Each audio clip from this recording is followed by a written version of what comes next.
ಸೊಸೆ ಮನೇಲೆ ಇದ್ರೆ ನಿನ್ನ ತಾಳಿ ಕಳ್ಚೋಗುತ್ತೆ.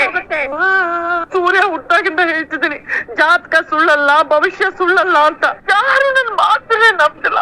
ಅಯ್ಯೋ, ಇದಕ್ಕೇನ್ ಪರಿಹಾರ ಹುಡ್ಕೋದಪ್ಪ ನಾನು? ಹೇಳಿದಾರಲ್ಲ, ನೀನನ್ನ ಮನೆಯಿಂದ ಕಳಿಸ್ಬಿಡಿ ಟೀಚರ್. ಕುತ್ತಿಗೆ ತಳೆದ್ರು ನಾನು ಈ ಮನೆಯಿಂದ ಹೋಗಲ್ಲ ಅಂತ ಹೇಳ್ತಿದ್ದಾರೆ. ಜೊತೆಗೆ ನಮ್ಮ ಮನೆಯವ್ರು ಯಾರು ಇದಕ್ಕೆ ಒಪ್ತಾ ಇಲ್ಲ. ಹೋಗ್ಲಿ ಬಿಡಿ ಟೀಚರ್, ಇದ್ರೆ ಇರ್ಕೊಳ್ಳಿ. ಮತ್ತೆ ಮತ್ತೆ ನನ್ ತಾಳಿ ನನ್ ಗಂಡ ಒಂದು ಬೇಕು ಅಂದ್ರೆ ಇನ್ನೊಂದು ಕಳ್ಕೊಬೇಕಲ್ವಾ ಟೀಚರ್? ಏನ್ರಿ ವಿಶಾಲು, ನೀವು ಅದನ್ನೇ ಹೇಳ್ತೀರಲ್ರಿ. ಹಾಗಾದ್ರೆ ನನ್ ಗಂಡನ್ ಕಳ್ಕೊಬೇಕಾ? ಸಾಧ್ಯನೇ ಇಲ್ಲ ರೀ. ಮತ್ ಮೀನಾನ್ ಓಡ್ಸಿ. ನಿಮ್ ಮುಂದೆ 2 ಆಪ್ಷನ್ ಇದೆ ಟೀಚರ್, ಗಂಡ ಅಥವಾ ಸೊಸೆ. ಇಬ್ರಲ್ಲಿ ಒಬ್ಬರನ್ನ ಆರಿಸ್ಕೊಳ್ಳಿ. ನನಗೆ ನನ್ ಗಂಡ ಬೇಕು, ನನ್ ತಾಳಿ ಬೇಕು. ಬೇರೆ ಏನಿಲ್ಲ ಅಂದ್ರೂ ನಾನ್ ತಡ್ಕೋತೀನಿ. ಆದ್ರೆ ಅವ್ರಿಗೊಂದ್ ಸಣ್ಣ ಅಪಾಯ ಆದ್ರೂ ನಾನ್ ತಡ್ಕೊಳಲ್ಲ. ಸಣ್ಣ ಅಪಾಯ ಆದ್ರೂ ತಡಿಯಲ್ವಾ? ಇರ್ಲಿ, ದೊಡ್ಡದೇ ಆಗತ್ತೆ. ಆಯ್ತು ಟೀಚರ್, ಯೋಚನೆ ಮಾಡಬೇಡಿ. ಇದಕ್ಕೇನ್ ಪರಿಹಾರ ಅಂತ ನೋಡೋಣ. ಬೀಗ ಕೊಟ್ಟ ದೇವ್ರು ಬೀಗದ ಕೀ ಕೊಡದೆ ಇರ್ತಾನ? ನಿಮ್ಮನ್ನೇ ನಂಬಿದ್ದೀನಿ, ಏನಾದ್ರೂ ಸಲಹೆ ಕೊಡಿ ವಿಶಾಲ್ ಅವ್ರೆ. ಆಯ್ತಾಯ್ತು, ನಾನು ಏನಾದ್ರೂ ವ್ಯವಸ್ಥೆ ಮಾಡ್ತೀನಿ, ನೀವು ಸಮಾಧಾನವಾಗಿರಿ. ಏನ್ ಸಮಾಧಾನ ಈ ಶಾಂತಿಗೆ? ಅಂತೂ ಕುರಿ ಬಲೆಗ್ ಬಿತ್ತು. ಇನ್ನೇನಿದ್ರು ಮಚ್ಚು ಮಸಿಯೋದು ಬೀಸೋದು. ಲೇ ಮೀನಾ, ಏನ್ ಮಾಡ್ತಾ ಇದ್ಯಾ? ಶಬಾಷ್ ಮುಸ್ದೆ. ಕಪ್ಪು ನಿನ್ನ ಜೀವನನ್ನೇ ಕಪ್ಪು ಮಾಡುತ್ತೆ. ಅವತ್ತು ನಾನು ಹೇಳಿದ ಮಾತು ಇವತ್ತು ನಡೆಯೋ ಹಂತಕ್ ಬಂದಿದೆ. ಇನ್ನೊಬ್ಳು ಆ ಮನೆಯಿಂದ ಹೊರಗ್ ಬಂದ್ರೆ ಆ ಮನೆ ಚಿಂದಿ ಚಿತ್ರಾನ್ನ ಆಗುತ್ತೆ ಕಣೆ. ಈ ಸೊಸೆ ಮನೇಲೆ ಇದ್ರೆ ನಿನ್ನ ತಾಳಿ ಕಳ್ಚೋಗುತ್ತೆ. ನನ್ ಬರೀ ಬಾಯಿ ಮಾತಿ ನನಗೆ ತಂದೆ ಸ್ಥಾನ ಕೊಟ್ಟಿಲ್ಲ ಮಗಳೇ. ನಿನ್ನ ಮನಸ್ಸನ್ನ ನಾನು ಅರ್ಥ ಮಾಡ್ಕೊಂಡು. ಇನ್ನು ಆ ಲೇಡಿ ಡಾಕ್ಟರ್ ಹೇಳಿದ್ರ ಬಗ್ಗೆ ಯೋಚನೆ ಮಾಡ್ತಾ ಇದ್ಯಾ? ಇಲ್ಲ, ಅದು ಮಾವನ್ ಬಗ್ಗೆ. ಒಂದ್ ವೇಳೆ ಸ್ವಾಮೀಜಿ ಹೇಳ್ದಂಗೆ ನೆತ್ತಿ ಮೇಲೆ ಹಾಕೊಂಡ್ ಕುಟ್ಟಿದ್ರೆ ಮುಂದ್ಗಡೆ ಇರೋ 2 ಹಲ್ಲು ದೊಡ್ಡದಾಗ್ಬಿಟ್ಟು ಹಂಗೆ ಬಗ್ಸ್ ಬುನಿ ಆಗ್ಬಿಡ್ತೀಯ ಅಂತ ಅಂದು. ಒಂದ್ ಕಾಲ ಇತ್ತು ಕಣೆ, ಹಸುವನ್ನ ತಡೆಯಕ್ ಆಗದೆ ಹೋಗಿ ಬೇಟೆಯಾಡಿ ಬದುಕುವಂತ ಕಾಲ. ಅದಾದ್ಮೇಲೆ ಒಂದು ಕಾಲ ಬಂತು, ಕಪ್ಪಾನ ದಬ್ಬಾಳಿಕೆ ಮಾಡಿ ಕೇಳೋ ಕಾಲ. ಅದಾದ್ಮೇಲೆ ಇನ್ನೊಂದು ಕಾಲ ಬಂತು, ಚಾಕು ತೋರಿಸಿ ರೌಡಿಸಂ ಮಾಡಿ ಹಫ್ತಾನ ವಸೂಲಿ ಮಾಡುವಂತ ಕಾಲ. ಇವಾಗ ಇನ್ನೊಂದು ಕಾಲ ಬಂದಿದೆ, ಜನ ಯಾವ್ದಕ್ಕೂ ಭಯ ಪಡಲ್ಲ ಅಂದಾಗ ಭವಿಷ್ಯ ಹೇಳಿ ವಸೂಲಿ ಮಾಡೋದಂತ ದಂಧೆ. ಅದೆಲ್ಲ ಈ ಕಿವಿಲಿರೋ ಗುಗ್ಗೆ ತರ ಕಣೆ, ಗುಗ್ಗಮ್ಮ. ಈ ಗುಗ್ಗೆ ತಗಡ ಕಡ್ಡಿ ಬರುತ್ತಲ್ಲ, ಅದನ್ನ ತಗೊಂಡು ಕಿವಿ ಒಳಗೆ ಹಾಕೊಂಡು ಒಳ್ಳೆ ಗುಗ್ಗೆ ತಗಡ ಬಿಸಾಕಿ ಭೂಮಿಗೆ ಬಾಯಿ ಹೇಳೋವರೆಗೂ ಹಾಯಾಗಿ ಬದುಕ್ಬೇಕು ದೊಡ್ಡ ದಾಮೋದರಿ. ಅದ್ ಹೇಗೆ? ನಾನ್ ನಿಮ್ ಅಣ್ಣನ್ ನೋಡಿದ್ ಹುಡುಗಿ, ಅವ್ರಿಗೆ ತಪ್ಪೋಗಿ ನಿಮಗ್ ಸಿಕ್ಕಿದ್ದು, ರೋಹಿಣಿ ಮೋಸ ಮಾಡಿದ್ದು, ಅದೆಲ್ಲ ಕರೆಕ್ಟ್ ಆಗಿ ಹೇಳಿದಂಗೆ? ಅದೆಲ್ಲ ಚಾಟ್ GPT ನಲ್ಲೂ ಇರಲ್ಲ, ಈ ಚಾಟಿನಲ್ಲೂ ಇರಲ್ಲ. ಅಕ್ಕಪಕ್ಕದವ್ರಿಗೆಲ್ಲ ಕಣೆ. ಇಡೀ ಊರಿಗೆ ನಮ್ಮನೇಲಿ ಏನಾಯ್ತು ಅಂತ ಗೊತ್ತಿದೆ. ಅವತ್ತು ಆ ಪೋಸ್ಟ್ ಮಾಸ್ಟರ್, ಆ ಕೊರಿಯರ್ ಹುಡುಗ ಇಬ್ರು ಬಂದ್ಬಿಟ್ಟು ಸೊಸೆನ ಮನೆ ತುಂಬಿಸ್ಕೊಡಿ ಅಂತ ಹೇಳಿಲ್ವಾ? ಇಡೀ ಕರ್ನಾಟಕಕ್ಕೆ ವರ್ಲ್ಡ್ ಫೇಮಸ್ ನಮ್ಮ ಮನೆ. ಯಾರ ಊದಿರೋ ಪುಂಗಿನ ಇಲ್ಲಿಗೆ ಬಂದ್ಬಿಟ್ಟು 2.5 ಕಿಲೋಮೀಟರ್ ಉದ್ದ ಊದಿದಾಳೆ ಆ ಉಡಾಲ್ ಬಸ್ವಿ. ಅದನ್ನ ನೀನ್ ಮನಸ್ಸಿಗೆ ಹಾಕೊಂಡ್ ಮರ್ಗುಡ್ತಾ ಇದ್ದಿಲ್ಲ. ಪೀತಾಂಬರನ ಹುಣಸೆ ಹಣ್ಣಲ್ಲಿ ತೊಳಿಬಹುದು, ಗಿಡದಲ್ಲಿ ಬಿಟ್ಟಿರೋ ಕನಕಾಂಬರನ್ ತೊಳಿಯಕ್ಕಾಗತ್ತೇನೆ ದಡ್ಡಿ? ಅದು ಹುಟ್ಟತ್ತೆ, ಹಾರ ಆಗತ್ತೆ, ಬಾಡ್ ಹೋಗುತ್ತೆ, ದಾರದಲ್ಲೇ ಮಾಯ ಆಗೋಗುತ್ತೆ. ಯಾವ ಜೀವಿಗಳು ಚಿರಂಜೀವಿ ಅಲ್ಲ ಕಣೆ. ಪ್ರಪಂಚದಲ್ಲಿ ಯಾವುದೂ ಪರ್ಮನೆಂಟ್ ಅಲ್ಲ. ಪ್ರಪಂಚನೇ ಪರ್ಮನೆಂಟ್ ಅಲ್ಲ. ನೋಡ್ತಿಗಿಲ್ಲ ಅಸಲಿ ದುನಿಯಾನ. ಯಾರ್ ಯಾವಾಗ ಹೇಗ್ ಹೊಗೆ ಹಾಕಿಸ್ಕೋತಿದಾರೆ ಅಂತ ಯಾರಿಗೂ ಗೊತ್ತಾಗ್ತಿಲ್ಲ. ಮೊದ್ಲೆಲ್ಲ ಒಂದ್ ಮಾತು ಹೇಳೋರು, ಬದುಕು ಬಸ್ ಪ್ರಯಾಣ, ಎಲ್ರಿಗೂ ಒಂದಲ್ಲ ಒಂದು ಸ್ಟಾಪ್ ಬರ್ತದೆ. ಒಂದು ನಿಲ್ದಾಣದಲ್ಲಿ ನಾನು, ಮುಂದಿನ ನಿಲ್ದಾಣದಲ್ಲಿ ನೀನು ಅಂತ. ಇವಾಗ ಕಾಲ ಬದಲಾಗೋಗಿದೆ. ಬಸ್ ಸ್ಟಾಪ್ ಬರ್ಲಿ ಅಂತ ಯಾರು ಕಾಯ್ತಾನೆ ಇಲ್ಲ. ಟ್ರಾಫಿಕ್ ಜಾಮ್ ಅಲ್ಲೇ ಇಳ್ಕೊಂಡು ನಡ್ಕೊಂಡು ಹೋಯ್ತಾ ಇದಾರೆ. ಎಲ್ಲಾ ಪುಸ್ತಕಗಳು ಮಹಾಭಾರತ ತರ 18 ಅಧ್ಯಾಯ ಇಟ್ಕೊಂಡು ಬಂದಿರಲ್ಲ ಕಣೆ. ನಮ್ದೆಲ್ಲ ಈ 100 ಪೇಜ್ ಪುಸ್ತಕ ಅಷ್ಟೇ. ಊಟ ತಿರುಗಿಸಿ ನೋಡಿ ಅನ್ನೋದ್ರೊಳಗೆ ದೇಹನೇ ಬದಲಾಗೋಗಿರುತ್ತೆ. ಆದ್ರೆ ಮಾವಂಗ್ ನನ್ನಿಂದ ಏನೂ ಆಗ್ಬಾರ್ದು. ಮಾವಂಗ್ ನನ್ನಿಂದಾನೇ ಏನಾದ್ರೂ ಆದ್ರೆ ಬದುಕಿರೋವರೆಗೂ ಆ ಕಳಂಕ ನನ್ ಕಾಡ್ತಾನೆ ಇರುತ್ತೆ. ಅವ್ರು ಚೆನ್ನಾಗಿರ್ಬೇಕು, 106 ವರ್ಷ ಬದುಕಿರ್ಬೇಕು.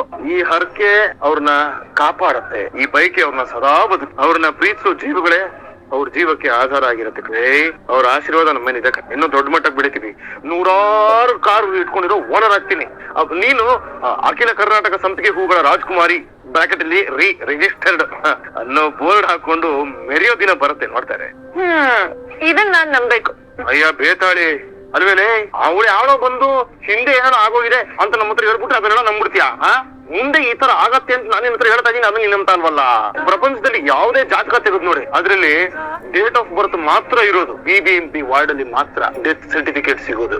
ಜಾತಕ ಬರ್ದವರೆಲ್ಲ ಇವನು ಇಂಥ ದಿನಾನೇ, ಇಂಥ ವರ್ಷನೇ, ಇಂಥ ಗಳಿಗೆನೆ ಸಾಯೋದು ಅಂತೇನಾದ್ರೂ ಬರೆದಿದ್ರೆ ಮನುಷ್ಯ ನಾಳೆಗಳ ಮೇಲೆ ಭರವಸೆನೇ ಇಡ್ತಾ ಇರ್ಲಿಲ್ಲ. ಸಕಲ ಗ್ರಹ ಬಲ ನೀನೆ, ಸರ್ಸಿಜಾಕ್ಷ, ಬಂದಿದ್ದೆಲ್ಲ ಬರ್ಲಿ, ಆ ಗೋವಿಂದನ್ ದಯೆ ಒಂದಿರ್ಲಿ ಅಂತ ಅನ್ಕೋತಾ ಇರ್ಬೇಕು. ಯಾರ ಬಂಡಿ ತಿರುಪತಿ ಬಂಡಿ ಅಂತ ಬೋಧಿಸ್ತಾ ಇರ್ಬೇಕು ಕಣೆ. ಅಲ್ವೋ ಹೋಗು, 2 ಕಪ್ ಕಾಫಿ ತಗೊಂಡ್ ಹೋಗು. 2 ಲೋಟ ಬೇಕಾ? ಒಂದು ನಿನಕ, ಇನ್ನೊಂದು ನನಕ. ದೇವ್ರು ಕೊಟ್ಟಿರೋ ಹೊಟ್ಟೆನ ಖಾಲಿ ಬಿಡ್ಬಾರ್ದು ಕಣೆ, ತುಳಸಿ ಛಲಾರ್ ಬಿಡ್ಬೇಕು. ಹೋಗೆ ಸುಂದ್ರಿ, ಹೋಗೆ ಅಂತೀನಿ. ಹೋಗ್ಲಿಲ್ಲ ಅಂದ್ರೆ ನೋಡಿಪ್ಪ, ಅಯ್ಯೋ ನಾನ್ ಸುಮ್ಮನೆ ಇರ್ತೀನಿ, ಆದ್ರೆ ಈ ನನ್ ಕೈಗಳಿದೆಯಲ್ಲ ಇದು ಸುಮ್ಮನೆ ಇರೋದಿಲ್ಲ. ಇದು ಹೀಗೆ ಸೀದಾ ನಿಮ್ಮ ಮಲ್ಲಿಗೆ ಹೋಗಿ ಹಿಡ್ಕೊಂಡು ಇದನ್ನ ಎಳೆದು ಹಂಗೆ ಛಿದ್ರ ಮಾಡಿ, ಇದು ಫಸ್ಟ್ ಹೆಂಗಿತ್ತು ಹಂಗೆ ಬಿಡಿಯಾಗಿ ಹಾಸಿಗೆ ಮೇಲೆ ಹಾಕ್ಬಿಡುತ್ತೆ. ಏನ್ ಮಾಡೋದು ನೀವೇ ಯೋಚನೆ ಮಾಡಿ. ಹಂಗೆ ಮಾಡ್ಬಿಡೋಣ, ಏನಂತೀರಾ? ಹೋಗ್ತೀನಿ ಎಂದೆ. ನಮ್ಗ ಕಾಫಿ ಕ್ಯಾನ್ಸಲ್ ಮಾಡ್ಬಿಡೋಣ. ನನಗೆ ಯಾಕೋ ಈ ಪ್ಲಾನೇ ಚೆನ್ನಾಗಿದೆ. ಏನಂತ ಆಯ್ತು ಹೋಗ್ತಾಯಿ.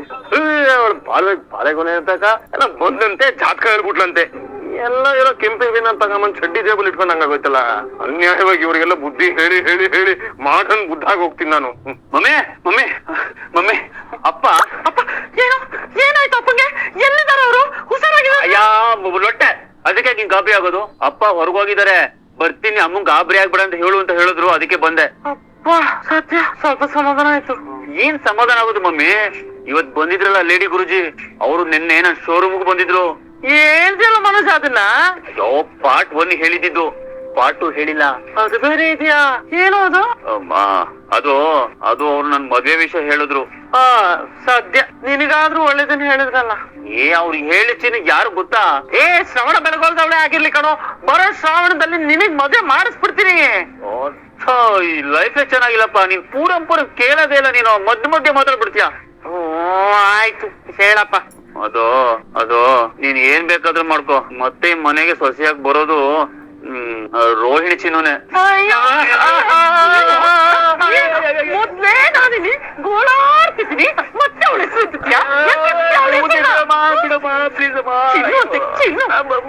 Mummy ನೋವುದು mummy. ಅವಳಿಸ್ತೀನೋ ನನ್ ಮುಂದೆ? ಅಯ್ಯೋ ಮಮ್ಮಿ ಪ್ಲೀಸ್ ಮಮ್ಮಿ, ಬಿಡು ಹೇಳಲ್ಲ, ಬಿಡು ಮಮ್ಮಿ, ನೋವುದಿ ಬಿಡು ಮಮ್ಮಿ. ಅಯ್ಯೋ ಮಮ್ಮಿ, ಇದನ್ನ ಹೇಳಿದ್ರು ನಾನಲ್ಲ, ಇನ್ಯಾರು? ಅದೇ ಆ ಲೇಡಿ ಗುರುಜಿ. ನೀನ್ ಪಲ್ಟಿ ಹಾಕುದ್ರು ಪರವಾಗಿಲ್ಲ, ಮತ್ತೆ ನೀನ್ ಕೈ ಹಿಡಿಯೋದು ಆ ರೋಹಿಣಿ ಚಿನ್ನುನೆ. ಅವಳ ಜೊತೆ ನೀನ್ ಇನ್ನೊಂದ್ಸಲ ಮದ್ವೆ ಆಗುತ್ತೆ ಅಂತ ಹೇಳ್ಬಿಟ್ಲು. ಅಯ್ಯೋ ಏನೋ ಇದು ವಕ್ರದಶೆ ಶುರು ಆಗಿದ್ಯಲ್ಲ ನಮ್ ಜೀವನದಲ್ಲಿ. ಎಲ್ಲ ಮೀನಮ್ಮನಿಂದಾನೆ. ಅವಳ ಜಾತಕ ಸರಿ ಇಲ್ಲ ಮಮ್ಮಿ. ಅವಳು ಬಂದ್ಮೇಲೆನೆ ಈ ಮನೇಲಿ ಎಲ್ಲ ಬರೀ ಕೆಡಕೆ ಆಗ್ತಾ ಇದೆ. ನೀನ್ ತಾಳಿ ಭಾಗ್ಯ ಕಿತ್ತೋಗುತ್ತೆ ಅಂದ್ರು, ನಾನ್ ತಾಳಿ ಕಟ್ತೋಳೆ ಮತ್ತೆ ಈ ಮನೆಗ್ ಬರ್ತಾಳೆ ಅಂತ ಅಂದ್ರು. ಇದಕ್ಕೆಲ್ಲ ಏನ್ ಕಾರಣ ಹೇಳು? ಏನು? ಅದೇ ನೀನಾ ಅವಳು ಒಬ್ಳನ್ನ ಈ ಮನೆಯಿಂದ ಆಚೆ ಓಡಿಸ್ಬಿಟ್ಟೆ ಅಂತ ಅನ್ಕೋ, ಆಮೇಲೆ ಎಲ್ಲಾ ಪ್ರಾಬ್ಲಮ್ ಸಾಲ್ವ್ ಆಗ್ಬಿಡುತ್ತೆ. ಹೌದು ಮನೋಜ, ಏನಾದ್ರೂ ಮಾಡ್ತೀನಿ. ಆದ್ರೆ ಅಷ್ಟರಲ್ಲಿ ನೀನೇನಾದ್ರೂ ಚಿನ್ನು ಅನ್ಕೊಂಡು ಅವಳು ಹಿಂದೆ ಹೋದ್ಯೋ? ನೋ ಮಮ್ಮಿ, ಅವಳು ನಾಟ್ ಗೋ. ನಾನೇ ಅವಳನ್ನ ಡಿವೋರ್ಸ್ ಕೇಳ್ತೀನಿ, ಅವಳು ಕೊಡೋವರೆಗೂ ಬಿಡಲ್ಲ. ಸರಿ ಮಲ್ಕೋ. ಸರಿ ಮಮ್ಮಿ, ಗುಡ್ ನೈಟ್. ನೈಟ್ ಹೋಗಪ್ಪ. ಸರಿಯಾಗಿ ಒಂದ್ ಗುಡ್ ನೈಟ್ ಹೇಳಕ್ಕೂ ಬರಲ್ಲ. ಇಂಥವ್ರನ್ನೆಲ್ಲ 5 ಡಿಗ್ರಿ ಮನೋಜನ್ ಅಪ್ಪ ಅಮ್ಮ ಅಂತ ಹೇಳ್ಕೋಬೇಕು. ನಾನು ನಾಚಿಕೆ ಇಲ್ದೆ. ನಿನ್ನ ನಾಚಿಕೆ ಮಾನ ಮರ್ಯಾದೆ ಎಲ್ಲ ನಾನು ನೋಡಿದ್ದೀನಿ. ಸುಮ್ಮನ್ ಕುತ್ಕೊಳ್ಳ. 5 ಡಿಗ್ರಿ ಅಂತ 5 ಡಿಗ್ರಿ ಈ ಮೀನನ್ ಹೆಂಗ್ ಓಡಿಸೋದು ಅಂತ ನಾನು ಯೋಚನೆ ಮಾಡ್ತಿದ್ರೆ ಒಂದು ಬೇರೆ. ಆಯ್ತು ಎದ್ದೋಗು. ಅವಳು ಓಡ್ಸಕ್ ಏನಾದ್ರು ಪ್ಲಾನ್ ಮಾಡು. ರೂಮಲ್ಲಿ ಕುತ್ಕೊಂಡು ಇಲ್ಲೇ ಕುತ್ಕೊಂಡು ಏನ್ ಗೊಣ್ತಾ ಇದೀಯಾ? ಹೋಗ್ತೀನಿ ಅದ್ ಯಾಕಂಗ್ ಓಡಿಸ್ತೀಯಾ? ಫೋನ್ ಮಾಡ್ತಾಳೆ. ಫೋನು ಹೇಳ್ದೆ ಕೇಳದೆ ಬಂದ್ಬಿಟ್ಟೆ. ಈಗ ಬಾಯ್ ಬಂದಂಗ ಅಂತಾಳೆ. ಅನ್ನಿಸ್ಕೊಳ್ಳೋದಲ್ಲ, ಅನ್ನಿಸ್ಕೊಂಡು ಆಮೇಲೆ ಸಾರಿ ಕೇಳಲ್ಲ, ಅಥವಾ ಸಾರಿ ಕೇಳಿ ಆಮೇಲೆ ಅನ್ನಿಸ್ಕೊಳ್ಳ. ನೋಡೇ ಬಿಡುಮ. ಹಲೋ ಹೇಳ್ಬಿಟ್ಟು ತೊಳ್ಬೇಕು.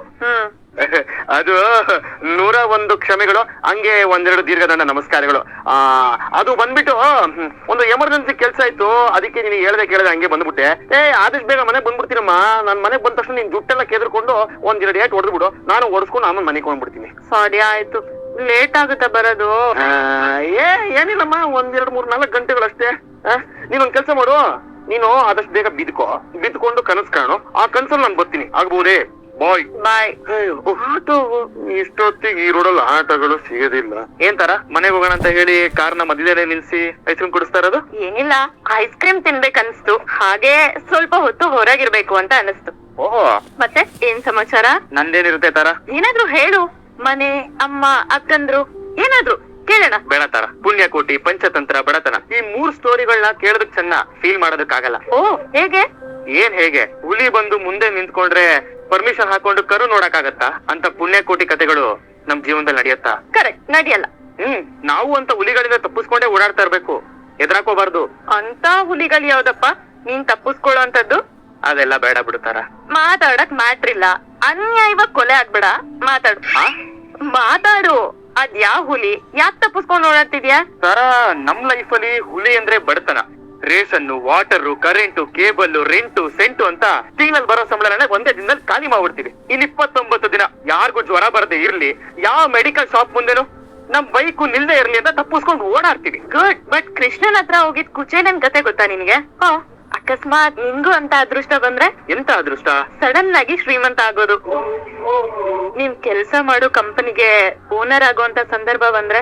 ಅರ್ಥ ಆಗಿಲ್ಲ. ನೀನ್ ಚಿಕ್ಕ ಹುಡ್ಗ ಅಲ್ಲ, ಅರ್ಥ ಮಾಡ್ಕೊ ಮಂಜು. ನನ್ನ ಮದ್ವೆ ಆಗೋದಕ್ಕೆ ಒಪ್ಕೊಂಡಿದ್ದಾರೆ. ನಾನೇನೋ ಮೆಂಟ್ಲು, ಏನೇನೋ ಬೇಕು ಅಂತ ಆಸೆ ಪಡ್ತೀನಿ, ಆದ್ರೆ ನಾನು ಆಸೆ ಪಟ್ಟಿದ್ ಯಾವ್ದು ಸಿಗಲ್ಲ. ಈಗ ಮದ್ವೆ ಬೇರೆ ಆಗ್ತಿದ್ಯಾ, ಬರೋ ಹೆಣ್ಣಿಗೂ ಒಂದಷ್ಟು ಆಸೆಗಳಿರುತ್ತೆ. ಸಂಬಳ ಸಂಸಾರದ ಸುಖನ ಹಾಳ್ ಮಾಡ್ಬಾರ್ದು. ಸದ್ಯಕ್ಕೆ ಆ ಯೋಚನೆ ಎಲ್ಲ ತರ ನೋಡ್ತಾ ಇರೋ, ಪಕ್ಕ ಏನೋ 4 ದಿನದ ಬಂದು ಪ್ರಪೋಸ್ ಮಾಡ್ತಾರೆ. ಅರ್ಥ ಆಯ್ತಾ? ನಾನು ತುಂಬಾ ವಿಷಯನ ತುಂಬಾ ಯೋಚನೆ ಮಾಡಲ್ಲ ತಾರ, ಅದರಿಂದ ಹುಟ್ಟೋ ಆಲೋಚನೆಗಳು ಸರಿ ಇರಲ್ಲ. ಅದೇನ್ ವಿಷಯ ನೇರವಾಗಿ ಹೇಳು. ಏನಿಲ್ಲ ಬಿಡು. ಸರಿ, ಹೊರಡೋಣವಾ? ನೀನೇನ್ ಮೆಂಟ್ಲ? ಮಾತಿದ್ರೆ ಹೊರಡೋಣ ಅಂತೀಯಲ್ಲ, ಅಲ್ಲಿ ಹೋಮ್ ಸಿಕ್ ವೀರಯ್ಯ ಮಾತಾಡ್ಬೇಕು. ಹೇಳು. ಹೇಳಕ್ಕೆ ಭಯ ಆಗತ್ತೆ. ಭಯನಾ? ಯಾಕೆ? ಮತ್ತೆ ಆ ಶಿವರೆಡ್ಡಿ ಏನಾದ್ರು ಮನೆ ಹತ್ರ ಬಂದಿದ್ನಾ? Sir, Mohan sir. ಬನ್ರಿ ನವದೀಪ್, ಹೇಗಿದ್ದೀರಾ? ಆರಾಮಾಗಿದ್ದೀನಿ ಸರ್, ನೀವ್ ಹೇಗಿದ್ದೀರಾ? ಚೆನ್ನಾಗಿದ್ದೀನಿ. ಸಾರಿ, ನಿಮ್ಗೆ ಈ ಟೈಮಲ್ಲಿ ಬಂದು ತೊಂದರೆ ಕೊಡ್ತಾ ಇದ್ದೀನಿ. ನೋ ಪ್ರಾಬ್ಲಮ್, ಹೇಳಿ. ಯಜಮಾನ್ರು 50 ಲಕ್ಷ ರೂಪಾಯಿ ಚೆಕ್ ಕೊಟ್ಟು ಕಳ್ಸಿದ್ದಾರೆ, ತಗೊಳ್ಳಿ ಸರ್ ಚೆಕ್. ಶಿವಾರೆಡ್ಡಿ, ಅರ್ಧಂಬರ್ಧ ತೆಲುಗುನಲ್ಲಿ ಮಾತಾಡ್ತಿದ್ದೆ, ಅದಕ್ಕೆ ನಿಮ್ಮಿಬ್ರಿಗೂ ನನ್ ಮಾತು ಅರ್ಥ ಆಗ್ತಿರ್ಲಿಲ್ಲ. ಈಗ ಕಂಪ್ಲೀಟ್ ಕನ್ನಡದಲ್ಲೇ ಮಾತಾಡ್ತೀನಿ. ನವದೀಪ, ನಿನ್ಗೆ ಹೇಳಿದ್ದೆ ತಾನೇ ಇವ್ನ್ ದುಡ್ಡು ವಾಪಸ್ ಕೊಡೋಗಿಲ್ಲ ಅಂತ? ನನ್ನ ದುಡ್ಡು ನನಗ್ ಕೊಡ್ಬೇಡ ಅಂತ ಹೇಳೋದಕ್ಕೆ ನೀನ್ ಯಾವನದೇ? ಶಿವಾರೆಡ್ಡಿ. ಅಷ್ಟೇ ತಾನೆ, ನಾನ್ ಪೂಜೆ ಮಾಡೋ ಶಿವ ಅಲ್ವಲ್ಲ. ಮರ್ಯಾದೆ ಆಗಿ ನನ್ ವ್ಯವಹಾರದಿಂದ ದೂರ ಇದ್ರೆ ಸರಿ, ಇಲ್ಲ ಕಮಿಷನರ್ ಜೊತೆ ಮಾತಾಡಿ ನಿನ್ನೊಂದ್ ಗಡಿ ಪಾರ್ ಮಾಡಿಸ್ಬಿಡ್ತೀನಿ. ಗಡಿ ಪಾರ್ ಮಾಡಿಸ್ತೀನಿ ಅಂದ್ರೆ? ನಾನ್ ಗಡಿ ಪಾರ್ ಆಗೋದಕ್ಕಿಂತ ಮುಂಚೆ ನಿನ್ನ ಗೋರಿ ಸೇರ್ಸ್ಬಿಟ್ರೆ ಕೌಡಲ್ ನಿಮ್ಮಪ್ಪ. ಅದು ಮಂಜು, ನಾಳೆಯಿಂದ ನನ್ನ ಕಂಪನಿ, ಮನೆ, ನನ್ ಜೀವನ ಎಲ್ಲದಕ್ಕೂ ಪಾರ್ಟ್ನರ್ ಮಾಡ್ಕೋಬೇಕು ಅಂತ ಇದೀನಿ. ಹುಡುಗ, ಪ್ರೀತಿ, ಮದ್ವೆ ಇದ್ ಯಾವ್ದ್ರ ಮೇಲೂ ಯಾವ ತರದ್ ಫೀಲಿಂಗ್ಸ್ ಇರ್ಲಿಲ್ಲ ನನಗೆ. ಆದ್ರೆ ನಿನ್ನ ನೋಡಿದ್ಮೇಲೆ, ನಿನ್ ಜೊತೆ ಕಾಲ ಕಳೆದ್ಮೇಲೆ, ಬದುಕಿರೋ ಪ್ರತಿ ಕ್ಷಣ ಕಳೆದು ಹೋದ್ರು ಅದ್ರಲ್ಲಿ ನಿನ್ನನ್ನ ಪಡ್ಕೋತಾನೆ ಹೋಗ್ಬೇಕು ಅನಿಸ್ತಿದೆ. Love is beautiful until you hold it. ಪ್ರೀತಿ ಬಚ್ಚಿಟ್ಕೊಂಡಿದ್ದಾಗ ತುಂಬಾನೇ ಚೆನ್ನಾಗಿರುತ್ತೆ. ಕಷ್ಟಪಟ್ಟು ಹೇಳ್ಕೊಂಡಿದೀನಿ, ನನ್ ನಿರ್ಧಾರನ ತಪ್ಪು ಅಂತ ಹೇಳ್ಬೇಡ ಮಂಜು. ನಾನು ನಿನ್ನ ಮನಸಾರ ಪ್ರೀತಿಸ್ತೀನಿ. I love you. ಭಗವಂತ, ಯಾಕಪ್ಪ ಈಗ ಒಳ್ಳೆ ಜನಗಳ ಮೇಲೆ ಹಾಗೆ ಸಾಧಿಸ್ತಿದ್ಯಾ? ಆಪತ್ ಕಾಲದಲ್ಲಿ ನೀನ್ ಬಂದೇ ಬರ್ತೀಯ. ದುಷ್ಟ ಶಿಕ್ಷಣ, ಶಿಷ್ಟ ರಕ್ಷಣಾ ಅನ್ನೋ ಮಾತು ನಿಜ ಅನ್ನೋ ಹಾಗಿದ್ರೆ ಬಾ ಬಂದು ನಮ್ಮ ಮುಖದ ಕಾಪಾಡು. ನಿಮ್ ಕೈ ಮುಗಿತೀನಿ,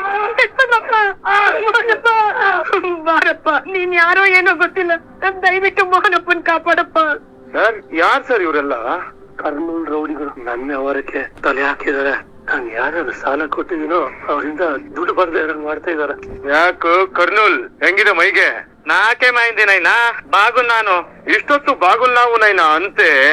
ಇನ್ಮೇಲೆ ಗುನ್ನ ಮಾತ್ರ అంటే ಕೊಡ್ತಾವ ನಾನು. ಮಿಸ್ಟರ್ ಕರ್ನೂಲು, ಕರ್ನಾಟಕ ರಾಗಿ ಮುದ್ದೆ ಪವರ್ ಇನ್ನು ನೋಡಿಲ್ಲ ನೀ. ಸ್ನೇಹಕ್ ಸ್ನೇಹ, ಪ್ರೀತಿ ಅಂತ ಒಂದಾದವ್ರು ನಾವು. ತಿಮ್ಮ ನಿಮ್ಮವನು, ರಾಯ ನಮ್ಮವನು ಅಂತ ಒಂದೇ ದೇವ್ರನ್ನ ಪೂಜೆ ಮಾಡೋರು ಕಣೋ ನಾವು. ನಮ್ಮ ಮಧ್ಯೆ ಒಂದು ಕೊಳಕ್ ಮಂಡ್ಲ ಬಂದಾಗ 7 ಕುಂಡಲ ಸುಮ್ನೆ ಇದ್ಬಿಡ್ತಾನ. ರಾ ಬಾಬು, ಫೈಟ್ ರಾಮ್ ಬಾಬು ತರ ಹೊಡಿತೀನಿ ಬಾ. ಏಯ್, ಅದೇನ್ ಕೊಟ್ಕೊಳ್ಸೋನ್ಗೆ. ಅವ್ರ ಈ ವಿಷಯಕ್ಕೆ ಬಂದ್ರೆ ಇಂತ ಕರ್ನೂಲ್ಗಳು ಕರ್ನಾಟಕ ಬಾರ್ಡರ್ ದಾಟಕ್ಕಾಗಲ್ಲ. ರೌಡಿನ ಅವನು. ರೌಡಿಗಳ ಪಾಲಿಗೆ ರೌಡಿ. ನಾನು ಸಿಂಹ, ಹುಲಿ ಅಂತ ಡೋಂಗಿ ಬಿಡೋರ್ ಮುಂದೆ ಬೇಟೆಗಾರಾಗಿ ನಿಂತ್ಕೊಳ್ತಾನೆ. ಇದೇ ಲಾಸ್ಟ್. ಇನ್ನೊಂದಪ್ಪ ನೀ ಏನಾದ್ರು ಇವ್ರು ತೊಂದ್ರೆ ಕೊಡೋದು, ಈ ಮನೆಗೆ ಬರೋದೇನಾದ್ರು ನನಗೆ ಗೊತ್ತಾಗ್ಬೇಕು. ನೀನ್ ಹುಟ್ಟಿದ ಊರಲ್ಲಿ ನಿನಗೆ ಅಂತ ಚಟ್ಟ ಕಟ್ಟಿಸ್ಬಿಡ್ತೀನಿ. ಥ್ಯಾಂಕ್ಸ್ ಸೂರ್ಯ. ಇದೆಲ್ಲ ನನ್ಗೆ ಮೊದ್ಲೇ ಹೇಳೋದಲ್ಲ ಸರ್. ನಿಮ್ಗೆ ಯಾಕೆ ತೊಂದ್ರೆ ಅಂತ? ಅರ್ಧ ಗಂಟೆ ಜಿಮ್ ಮಾಡ್ದಂಗಿರುತ್ತೆ ಅಷ್ಟೇ ಸರ್. ದೇವ್ ನನ್ನ ಆಯಸ್ಸನ್ನೆಲ್ಲ ನಿನ್ಗೆ ಕೊಡ್ಲಪ್ಪ. ಆಯಸ್ಸನ್ನ ತಾರಮ್ಮ ಕೊಟ್ಬಿಡಿ.